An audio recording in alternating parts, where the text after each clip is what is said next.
Good afternoon, everyone. My name is Allison Curtis, and I have the pleasure of welcoming you to the 22nd Annual Leonardo Dorantes Memorial Lecture. This lecture series was established in memory of SBCC student Leonardo Dorantes, who died in a race-related tragedy in November 1990.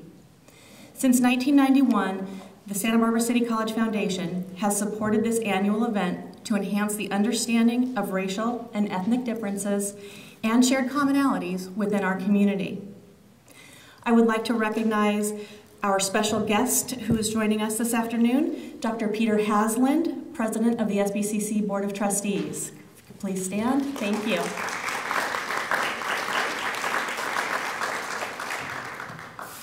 I would also like to take this opportunity to thank the following members of the Leonardo Dorantes Committee who made today's event possible: Cindy Salazar, Magdalena Torres, Craig Cook, Tina Kistler, Peter Rojas, and Ben Partee.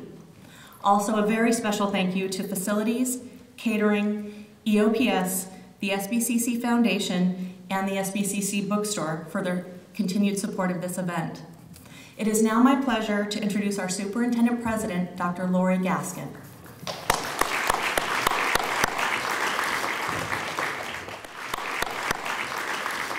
Good afternoon, and thank you so much for being here and sharing in this incredible experience. I would like to pause for one moment and thank the person who often doesn't get thanks, and that's the key individual who led this wonderful committee, and that's Allison Curtis, who was just up here.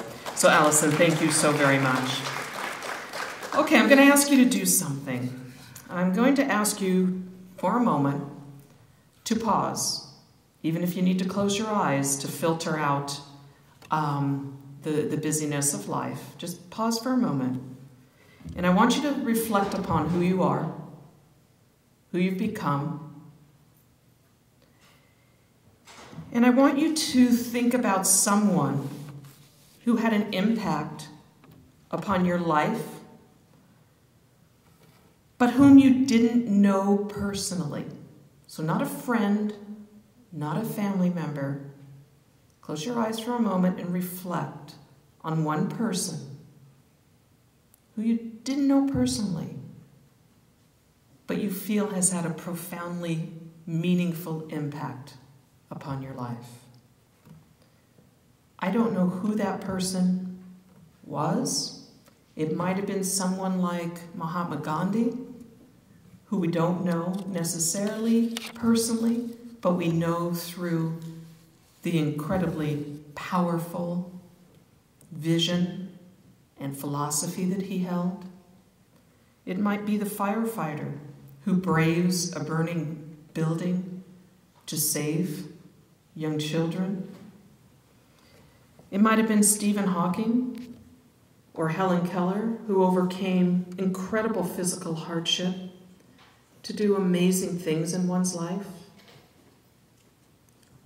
Or perhaps it's a person who is a neighbor that you don't know well, or a community member who shows us compassion by caring for the environment or caring for wounded or injured animals. And the list can go on and on. And you can certainly open your eyes when you want. But I start there because there are so many people who we intersect with in our lives, who we don't necessarily know personally, but truly do have a profoundly meaningful impact upon us. And I believe today, right now, here and now, Leonardo Dorantes is held in that place within our soul and our heart and our being. I come here today with a polarity of feelings, sadness of loss, which has evolved, on that one hand, sadness of loss, evolving into an absolutely meaningful sense of touching the lives of all of us and touching the lives of the future. Leonardo was a member of the Santa Barbara City College family, a student here, a Mexican immigrant, an individual pursuing his educational goals and dreams. And 22 years ago, tragically, his life was cut short. Through intense outpouring of love and community was born the Leonardo Dorantes Memorial Lecture. So I come back to where I started, in that this loss has been transformed into voices, into viewpoints, and into a vision that touches each of our lives and shapes our future. To our foundation for Santa Barbara City College, and to those who knew and loved Leonardo, and to our donors of this annual lecture series, we thank you for your foresight that you had 2 decades ago, and your unflagging commitment to honoring the spirit and legacy of this young man.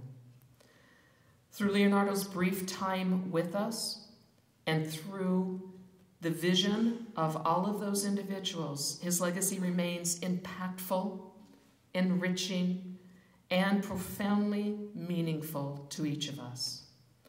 Leonardo is touching our world through each of you, and we have never even met this young man.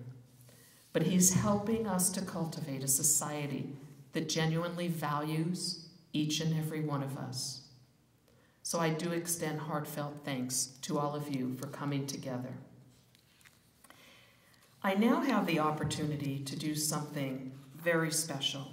Associated with the lecture each year is an award given to an English as a second language student. And it is my honor to present the Peter A. Alivra Award.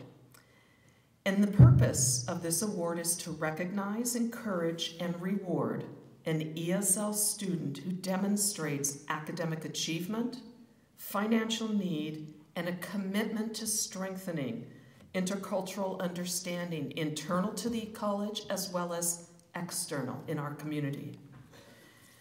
There's been a rigorous selection process, and individuals are selected by nomination only. And it is my absolute joy to introduce you, and then I will ask her to come up, Abigail Gutierrez. And Abigail began English as a second language classes at SBCC in spring 2007 as a level 1 beginner, so that's our basic level, and successfully completed the ESL program in 2009, 2 years later. She has continued her studies at the college, majoring in early childhood education, and has received several ECE certificates. She will receive her Associate in Science degree in early childhood education next spring. Abigail has a, get this, 3.9 GPA out of 4.0 and has been on the President's Honor Roll since 2008. In many of her classes, she helps to mentor fellow classmates and encourages them to succeed academically. She's an exemplary student and a role model for us all. As a young lawyer in her native Mexico, Abigail worked with abused children and wives to get them into protective services. She has been a champion in fighting for children and mothers in domestic violence situations, and she has helped women and families in custody battles. She is passionate in her hatred of violence and the mistreatment of women and children. She believes in justice and equity for all. She is the perfect individual to honor as we also honor Leonardo Dorantes. So I ask Abigail to join me up here, please.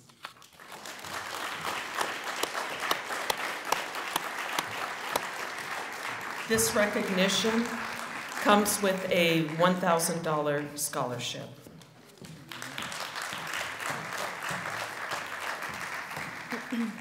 Hi, thank you. Hello, everyone. My name is Abigail Gutierrez. I was born and raised in Jalisco, Mexico. I obtained my master's degree in criminology in 2003 from the University of Veracruz, Mexico. I spent approximately 5 years in school to finish this degree. After I received my degree, I worked for the government in a family development agency as a lawyer.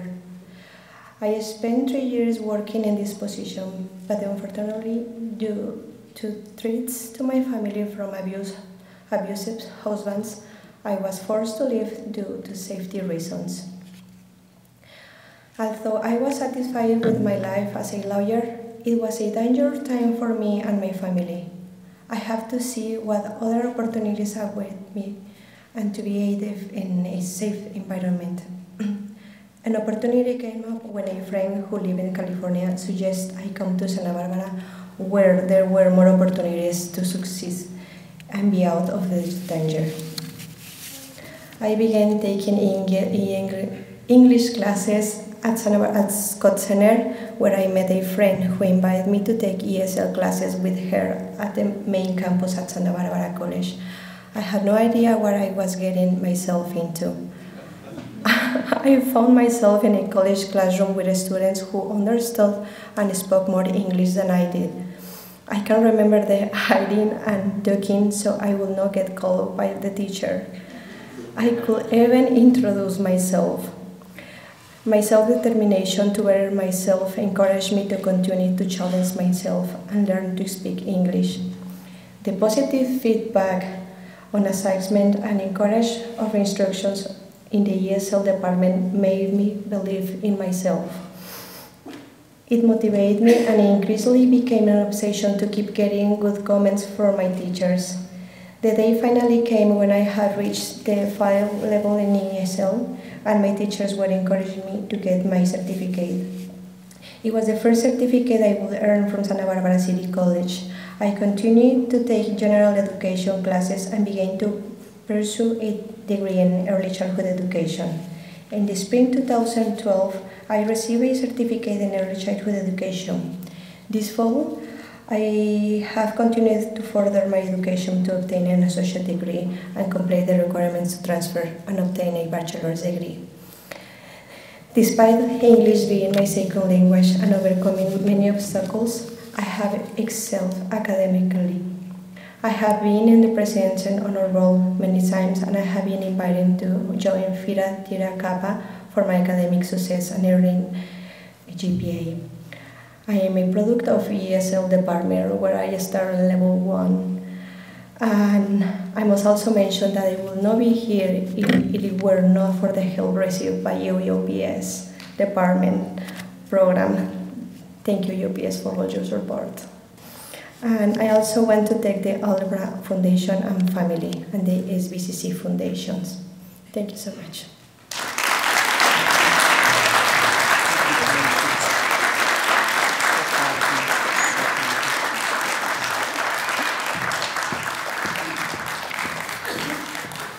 Wow. And our keynote speaker for today. It is an absolute privilege to be able to introduce Reina Grande to you. I had the honor of reading her book, The Distance Between Us, and I can't recommend it highly enough. This is a profoundly impactful book for anyone who remembers growing up as a child, and also for anyone who has or will be raising a family. Reina was born in Mexico and was 2 years old when her father left for the United States to find work. Her mother followed her father north, 2 years later, leaving Reina and her siblings behind in Mexico. In 1985, when Reina was 10 years old, she entered the United States as an undocumented immigrant. She went on to become the first person in her family to graduate from college. Reina holds a Bachelor in Arts degree in creative writing and film and video from the University of California, Santa Cruz. She received her MFA in creative writing from Antioch University. She's an active promoter of Latino literature and has worked as a program coordinator for festivals, literary festivals and the like.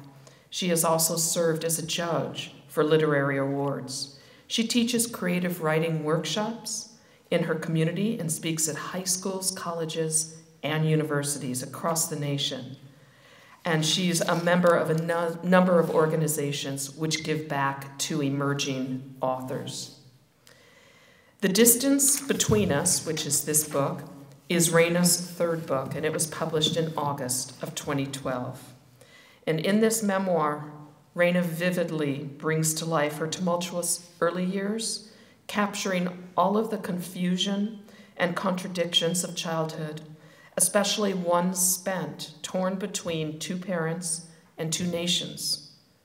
The Distance Between Us, I can attest, is an inspirational read and an inspiration to all of us who live vicariously and grow and develop vicariously through others. I close by sharing a comment that teachers often believe and feel, and that teaching holds a mirror to the soul. But I also add to that writing holds a mirror to the soul. And reading great works, like Raina Grande's book, holds a mirror to our soul. Raina, we welcome you.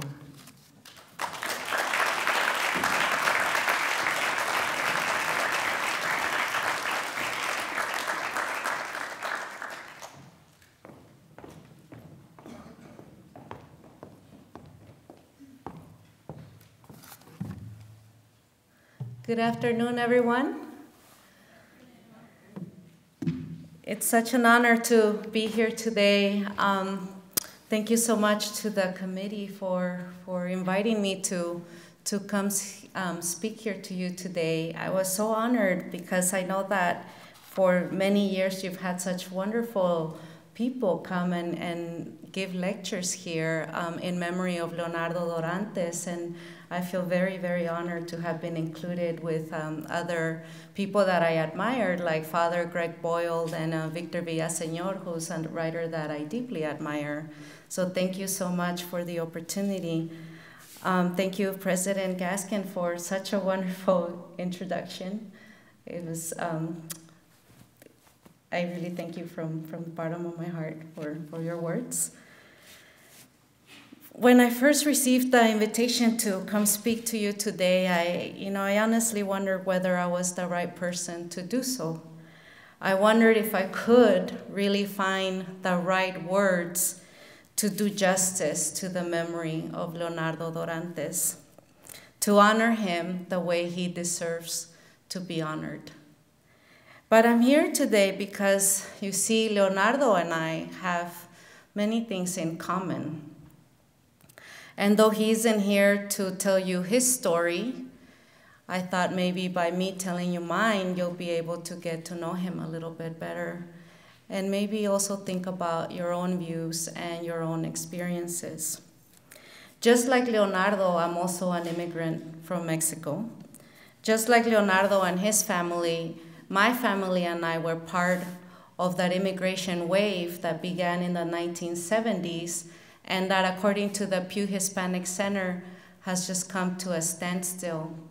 This wave that lasted 4 decades brought about 12 million Mexican immigrants to this country. And these were immigrants who were coming to pursue their dreams, which are the same dreams that have brought immigrants from all over the world to this great nation since its earliest days. Those 12 million Mexican immigrants came here to seek a better life for themselves and for their families. They came seeking opportunities that they could not find in their country. They came to pursue their own version of the American dream. So the wave that brought me and Leonardo Dorantes to this country began in the 70s. And I don't know the exact date when Leonardo and his family immigrated to the US. But my father left Mexico in the beginning part of the wave, which was in 1977 when I was 2 years old. And I don't remember my father. My earliest memories don't include him. He was already gone from my life. In 1980, a few years later, after my father came here, he sent for my mother so that she could also join him in the US and work alongside him So when I was 4.5 years old, the same age my daughter is now, I lost my mother to the United States. And in my book, The Distance Between Us, I begin my story with my mother's departure because that was the moment that really changed my life. And it's the moment that also determined my relationship with my mother, because our relationship was never the same after that initial separation. So my mother left Mexico during a moment when the country was experiencing one of the worst recessions it had seen in 50 years due to the national debt crisis. And my sister and I and my brother, we were left behind in Mexico with our relatives. We were left behind in a house where we were not wanted, where we were treated unkindly, where we were made to feel like a burden. And it was at that age, at 4.5, when I had my first experience with discrimination. Because discrimination is about exclusion. It's about rejecting someone on the basis that they are different.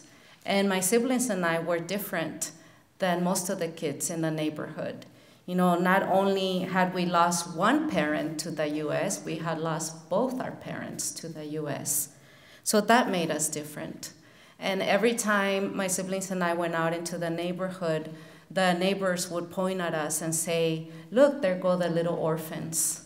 So for the first years of my life, you know, my childhood was really defined by my parents' absence. It was defined by fear, because there was never a day when I wasn't afraid of being forgotten by my parents. So I grew up with that stigma of being different because I didn't have my parents by my side. So in 1985, I became part of this immigration wave. And at 9.5 years old, I found myself becoming a criminal. And I was a criminal because I broke the law of the United States. I crossed the border illegally.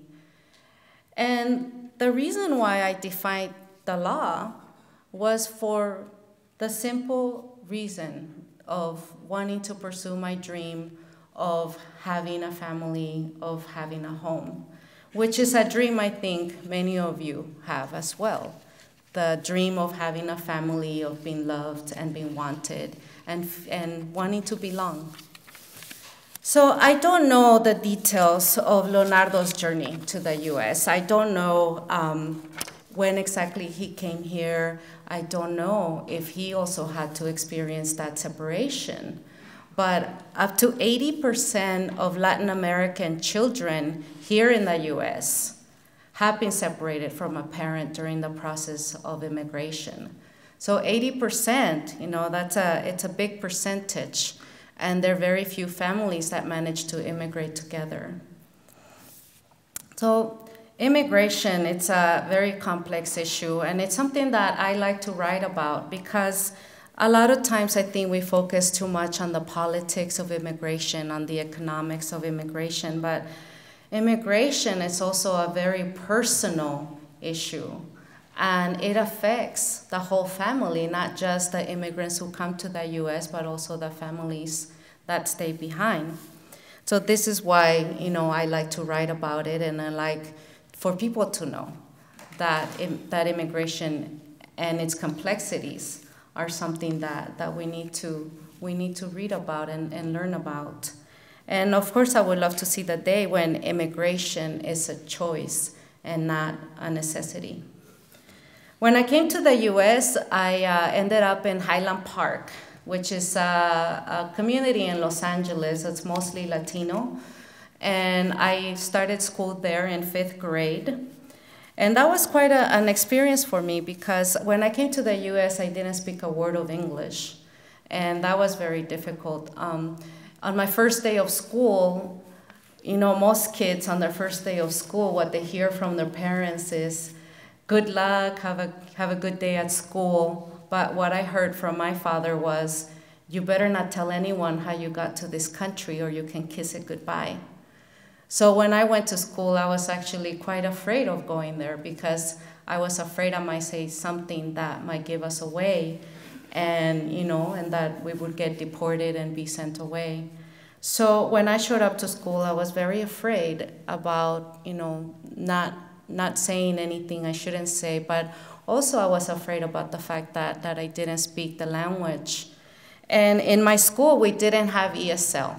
We didn't have dual language immersion classes. What we had was a table in the corner of the classroom where all the English learners were sent to. So when I walked into my classroom and my teacher saw that I didn't speak the language, she pointed to that table and told me that's where I would be from then on. And that's where I spent my first 2 years of school, 5th and 6th grade. I spent them in a corner in my classroom. So once again, I was dealing with that stigma of being different. And, I was made to feel that there was something wrong with me. And I wasn't just discriminated by the people who didn't look like me. I was also discriminated by the ones who did look like me.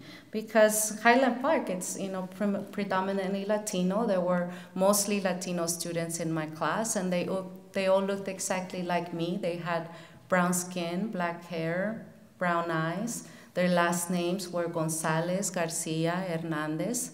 But they could all speak a language I couldn't speak. So I knew that even though I looked just like them, I was very different from them. And there is a difference sometimes between being a child of an immigrant and being a child immigrant. And Leonardo and I were both child immigrants. So Leonardo, like myself, like all of you students here today, he had a dream. He was attending Santa Barbara City College for the same reason that you are here today, to pursue your dream, to obtain a higher education. And even though you didn't know Leonardo personally, even though you might not be an immigrant yourself, or you might not be of Mexican descent, or you might not be male, you and Leonardo have something in common, your dream. And your dream of making something of yourself, of going to college, of having a better life and a successful future. So to me, one way to move past our prejudice and past discrimination is not to focus on what makes us different, but rather to focus on what we have in common. And what do we have in common, if not our dreams? Dreams, they don't belong to one specific socioeconomic group or one specific demographic group. Dreams belong to everyone, no matter your background, no matter what color you are. We live in a global society, and technology helps us to stay connected to people from all around the world, and it helps us to keep abreast of what's happening all over the world. So you might not know a whole lot of people from other countries, but you do know one thing about them, and that is their dreams. And I'll give you an example. Last month there was a young girl from Pakistan named Malala, 15 years old, who was shot in the head by the Taliban because she gave voice to her dreams. And her dream was to be allowed to obtain an education. And she's recuperating now, but during the time that she's been in the hospital, people from all over the world, myself included, we have kept her in our prayers. And people have been sending her teddy bears and balloons and flowers and get well cards.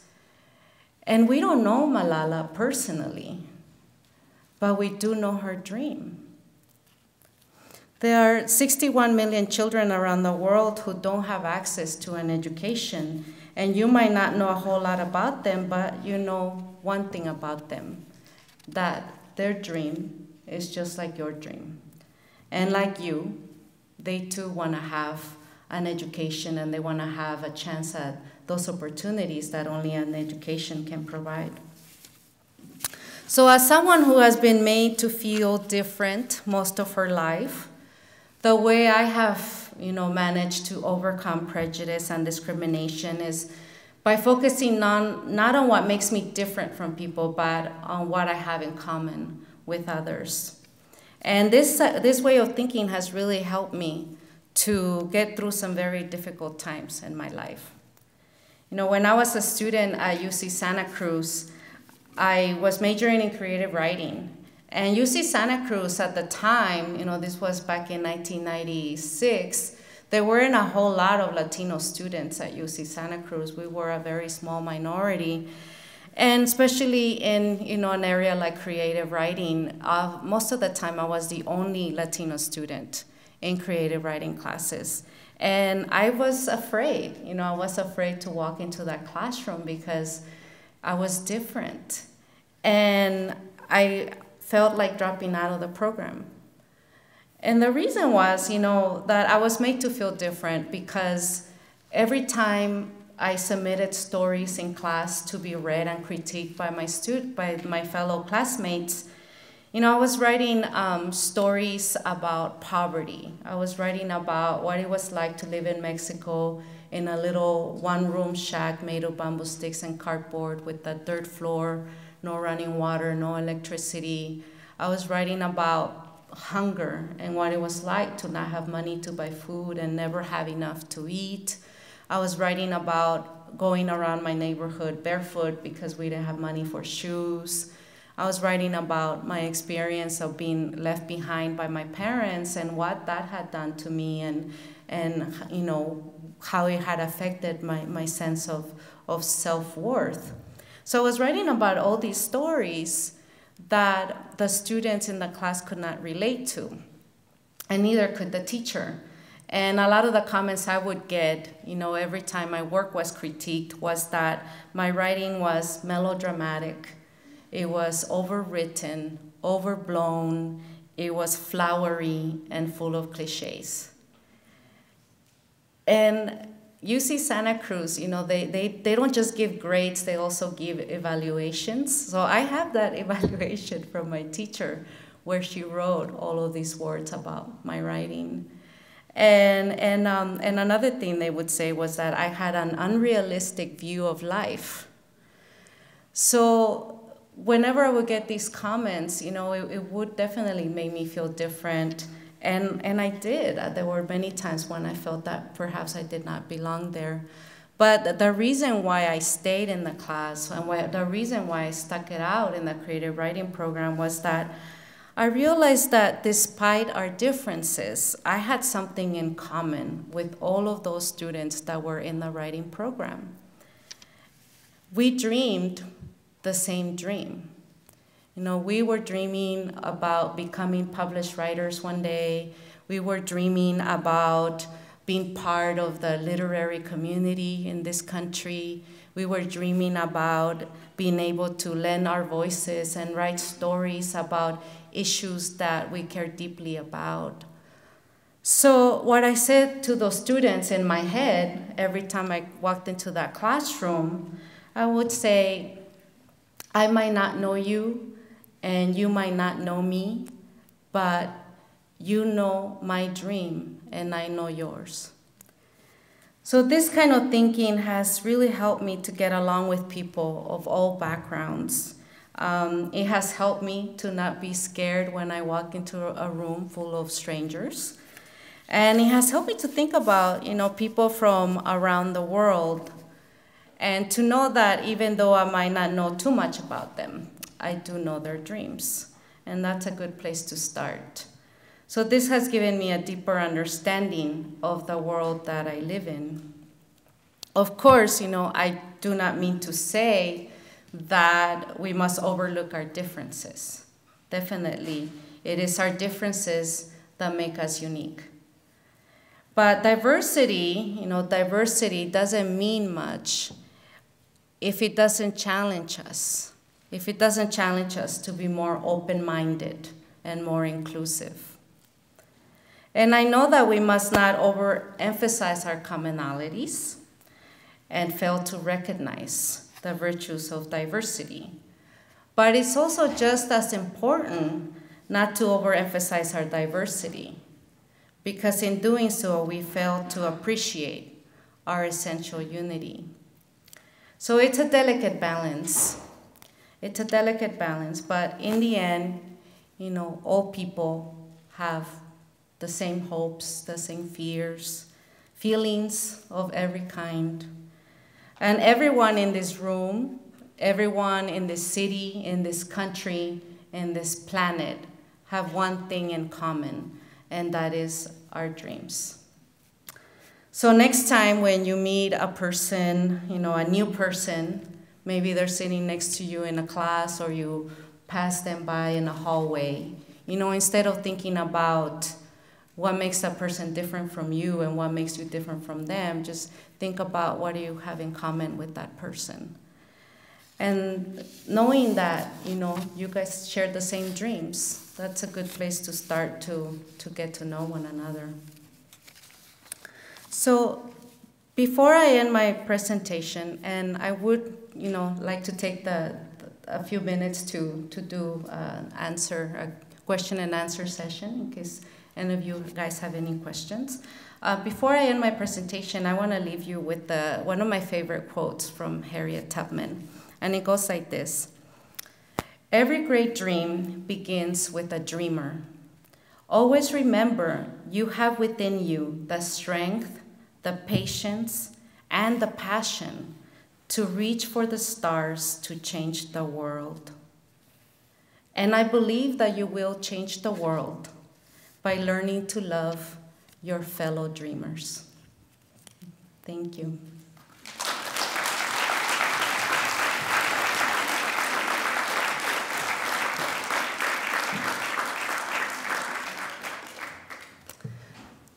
So I would like to open it up for a few questions, if anybody has any questions about what I just talked about or about my writing, things that I like to write about.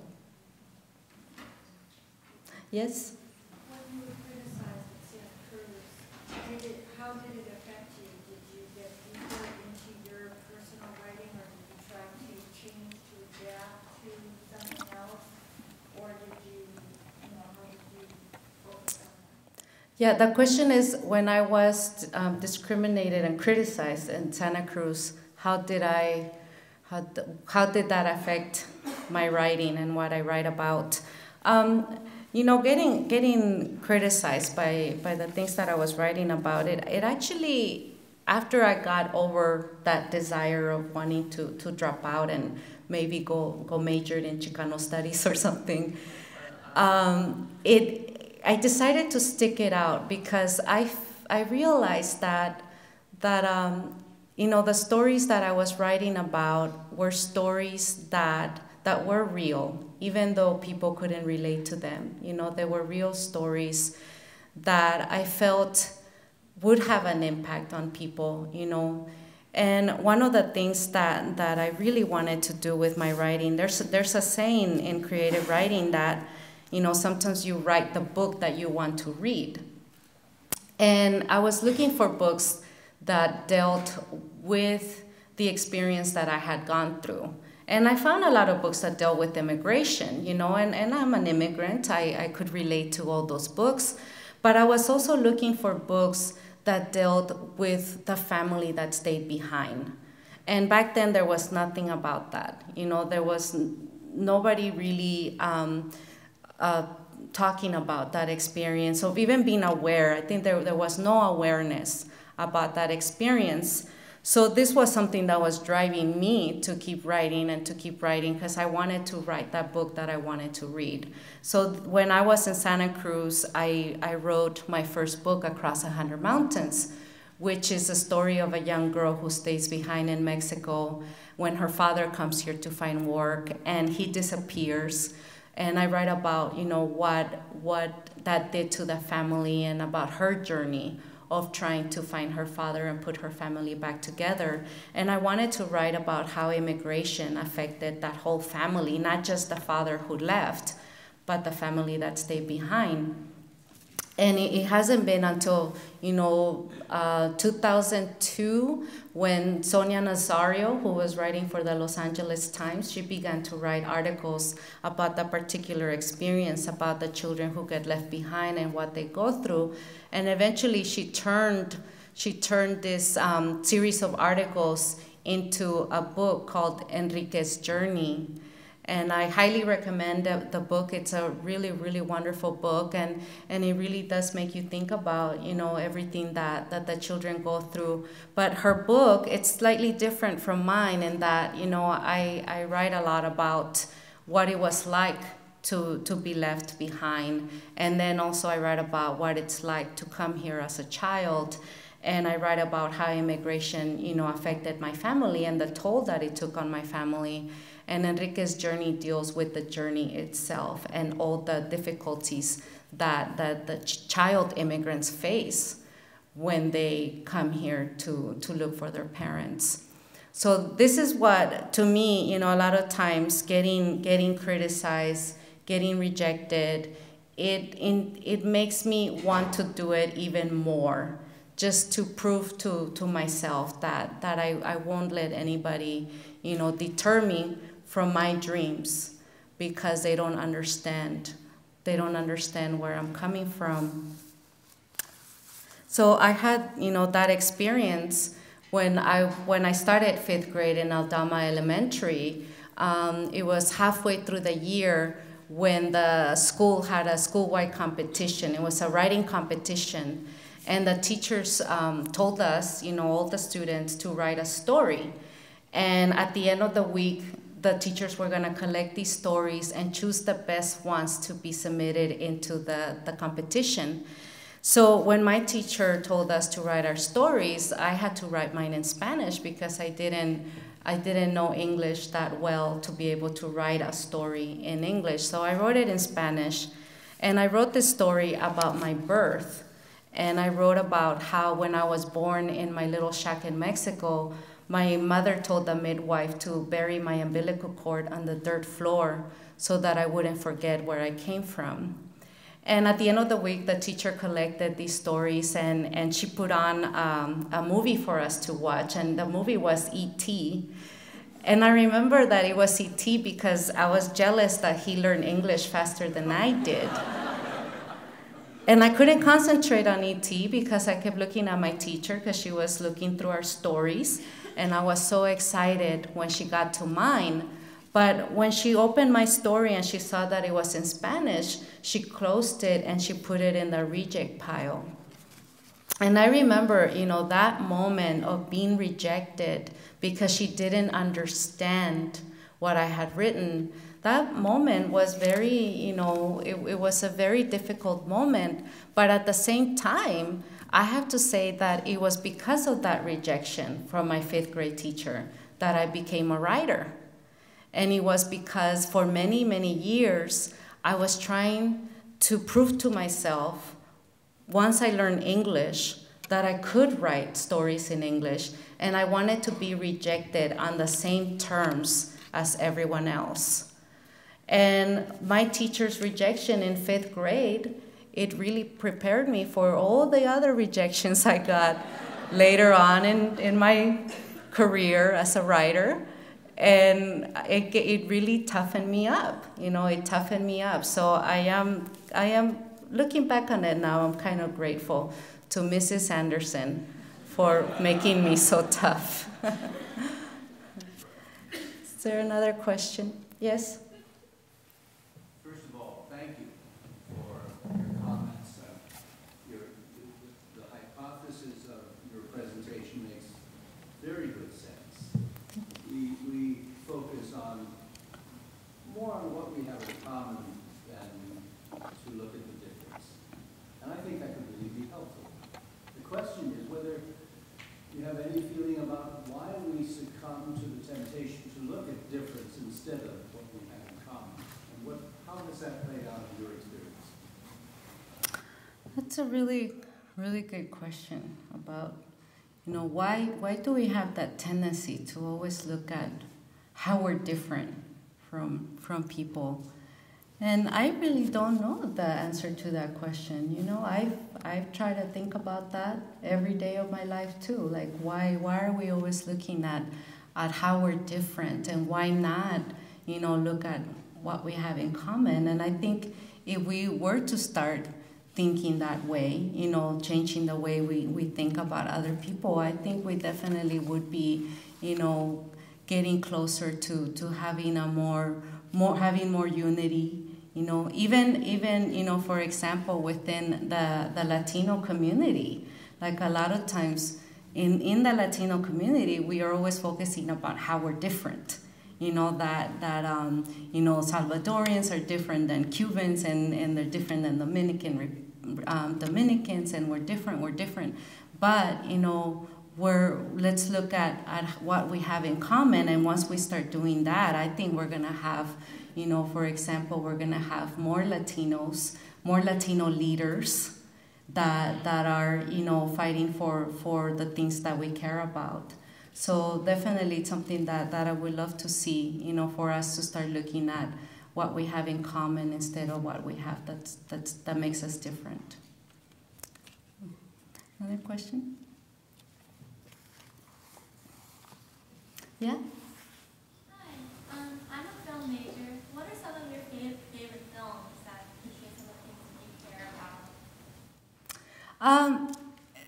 Under the Same Moon, it's a movie that I really like, and I'm actually really good friends with the woman who wrote that movie, and I became good friends with her after her movie came out, and I had the chance to meet her, and we become really good friends.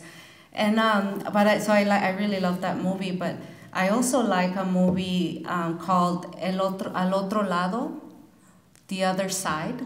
And it's similar in that it also, it's also about the experiences of the children that get left behind.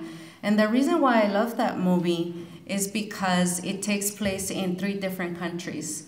There's a boy in Mexico that gets left behind by his father, a boy in Cuba, and then a little girl in Morocco whose father goes to Spain. And that movie, it's such a wonderful movie because it shows you that this experience doesn't just happen in one place. It's not just happening in Mexico. It's happening all over the world where there's poverty, where parents feel the need to leave their families and go somewhere else to find work and to be able to provide for their families. So that's a movie that you might want to check out also, Al Otro Lado. And of course there's other movies that are similar, like Which Way Home. Those Who Remain is a documentary about the families that get left behind. So those are actually some other films that I like. Okay, I'll take one more question. Anybody has a question? Yeah? Yeah, the topics of your books are based on your very personhood, your heart, your joys, your sorrows. What are the stabilizing factors in your life that help to pull you through as you write about these very poignant personal issues?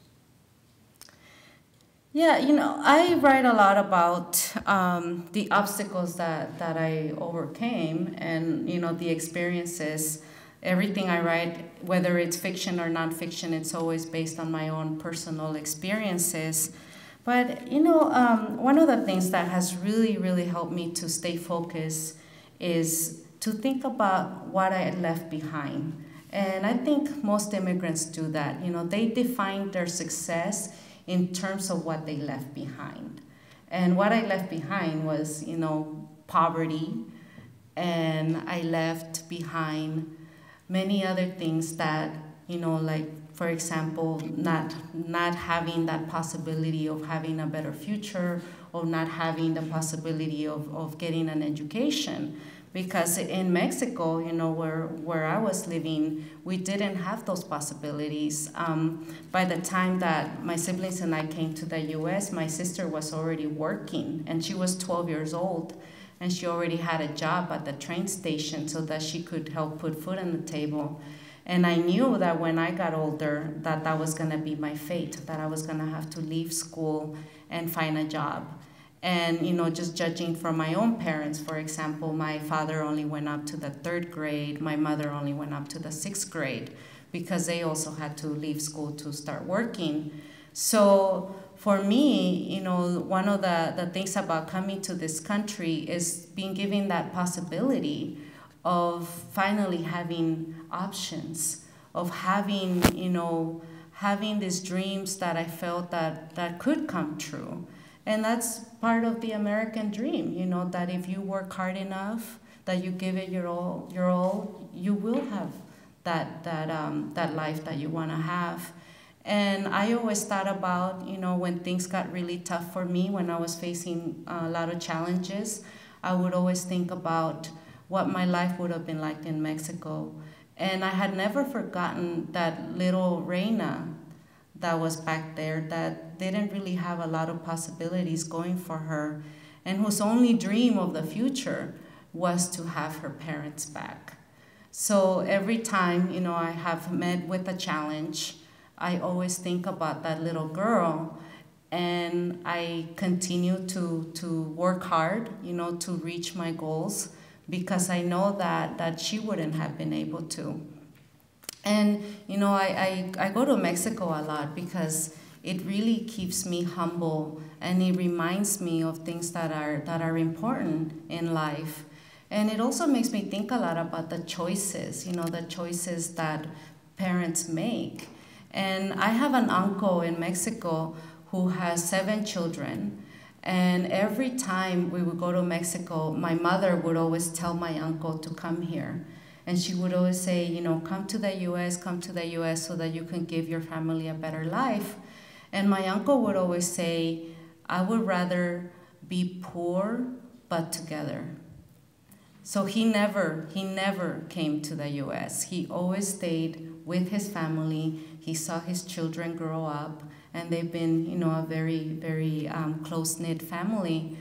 Whereas with my own father, he made that choice to leave his family behind to come here. And in doing that, he broke up our family, because sometimes, the irony sometimes is that immigrants, in trying to save their families, they end up destroying them. And that's kind of what my father did.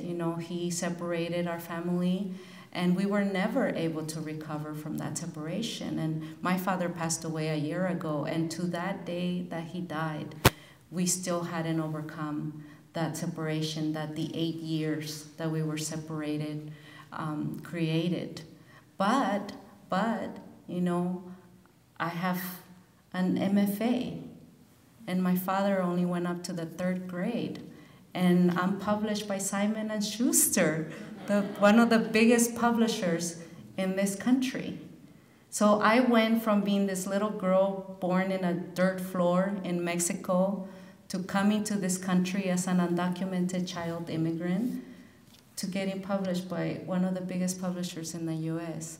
So that's, that's immigration. And when I look at my uncle and when I look at my father and the choices that they made, my cousins in Mexico, they never had to deal with that trauma of being abandoned by their parents. They never had to grow up with all these emotional issues that me and my siblings grew up with and that we're still struggling with. But at the same time, none of them were able to finish elementary school because they had to go to work. So, bottom line with immigration is that you're damned if you do and you're damned if you don't. Okay, so, Bob, yes, I'll just take one last question. Yeah, who is influenced in your life to be a part, to create your writing? Who influenced me? I was very lucky because I had this wonderful person in my life that helped me. And when I was graduating from high school, I actually got accepted into UC Irvine as an art major. But my father did not allow me to go because my older siblings had dropped out of college, and one by one. And when it was my turn to go to college, my father thought that I was going to drop out too, and he said, why go to that university when you're going to do the same thing? You're going to be a failure. So he didn't let me go to college. And I spent the whole summer and the whole fall just feeling sorry for myself because I really wanted to go to UC Irvine and I wasn't allowed to go. So in January of '94, I stood up to my dad and I said, I'm gonna go enroll myself at the city college. And by that point, he let me go, and I ended up at Pasadena City College. So I am a product of the city college. And looking back on it now, I think that was the best thing that ever happened to me. So I ended up at PCC, and while I was there, I met a teacher. She was my English 1A teacher. And she was the first one to ever tell me that I was a good writer. Like, she was the first one to really recognize that I had some writing talent, and she began to encourage me to consider writing as a career. And at that time, as I said, I had been an art major, and I wanted to be an artist. I wanted to be a painter. And every time she told me that I should be a writer, I didn't know why she was telling me that, because I had never read any books written by Latino writers. I was reading books, when I was in middle school, I was reading books like Sweet Valley High and The Babysitter's Club, and there were no Latinos in them. So I thought Latinos didn't write books because I hadn't found any.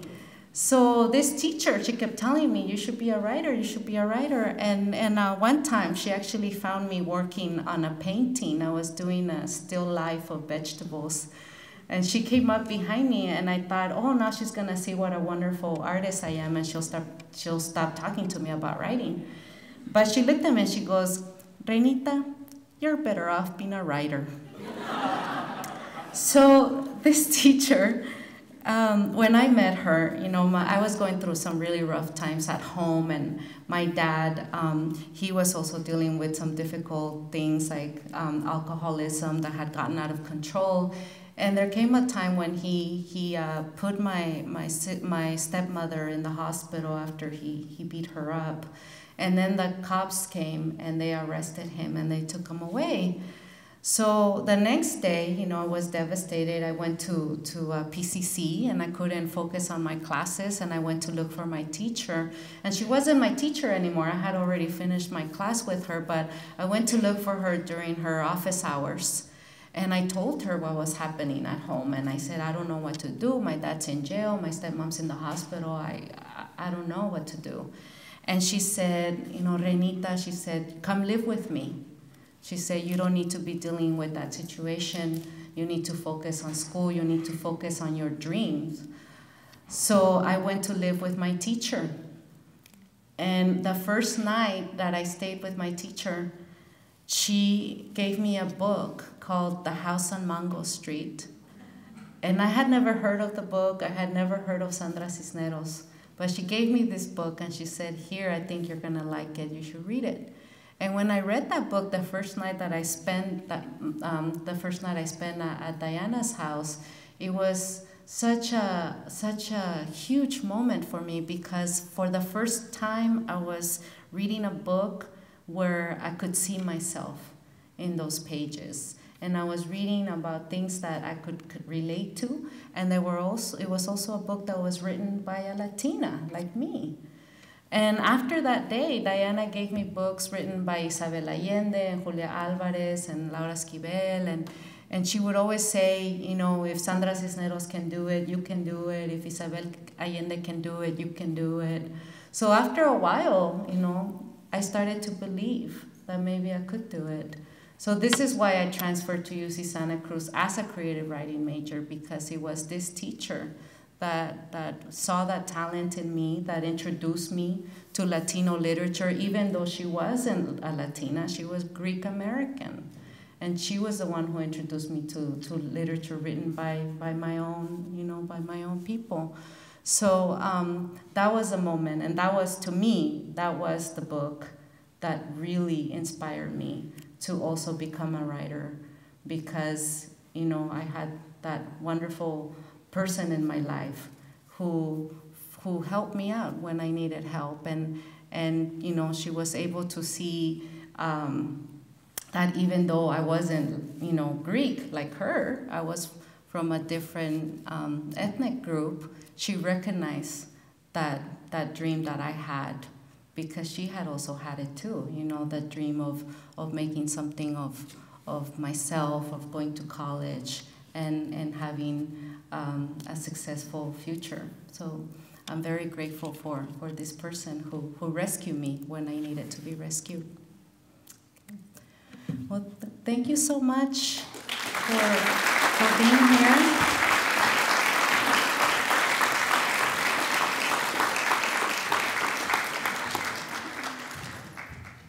Thank you so much for coming and sharing your powerful message and stories with us today. We're greatly honored to have you as our 22nd annual Leonardo Dorantes Lecturer. Thank you. Thank you. Thank you. Thanks to all of you for attending as well. Please join us. Reina Grande will join us outside. She will copies of her book will be for sale, and she will also be signing books. And we will have a light ceremony outside on the patio as well. Thank you all.